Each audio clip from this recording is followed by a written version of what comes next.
Hey my friends, this is Daniel Aldie, and today I want to talk with you about how to build generational wealth. Now, my family came from a different country, and that country was very poor. And so I knew deep down inside that I always wanted to be wealthy, but I didn't know exactly how, and neither did they. So I knew I had to study, I knew I had to learn, but I didn't know how to do it until my early 20s. Today I want to share with you about how you can build generational wealth, and I'm going to share some of the secrets that I've learned along the way. So please listen up. The first idea is to reject tradition, especially if that tradition is poor. There's a lot of family members that celebrate certain rituals and certain traditions, certain religions and certain ways of thinking that you just might have to reject because it does not promote prosperity. Look into your family and ask yourself, do their traditions promote health, wealth, success, and every good thing that I want to associate in my life? All of us were endowed with ancestral training. Even if you were adopted, your parents or whoever adopted you have taught you what they've learned from the past, from their ancestors. And so when you think about their lessons, you have to ask yourself, does this align with my version of success? Or do I even agree with this? Should I redefine my success so that I can understand exactly what I need to do to build that generational wealth that I absolutely want? All of us have gained ancestral training, which means that our ancestors have taught us the things that we know. Our great-grandparents and grandparents and parents have passed on their traditions, their way of understanding things. So we have to ask ourselves, does this align with my highest ideals? Is this the kind of example that I want to study, that I want to follow? Now, there's some traditions that you absolutely want, and there's some traditions that you want to get rid of. So you have to discern, decide, and dislodge anything that you want nothing to do with. And if you're able to make those decisions today about family traditions and create traditions for yourself, then you, my friend, will have generational wealth. There's a lot of teachings and lessons that our families and ancestors have passed down to us, and so we have to decide firmly and often exactly what we want to believe and what we want to get rid of.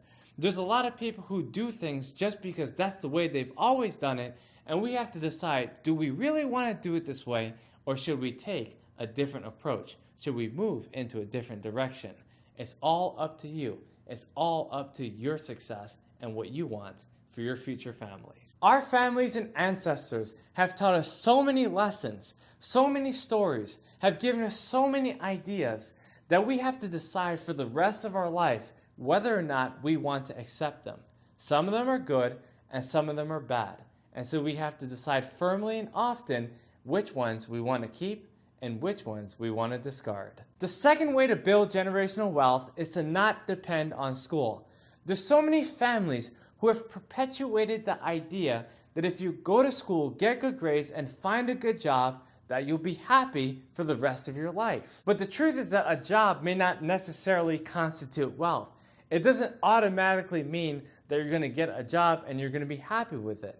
What you really have to understand is that there's so much more training that you have to do outside of school in order to live a balanced and well-maintained life. Many people have the notion that school is the magic pill, that if they get the degree, that's it, they're done.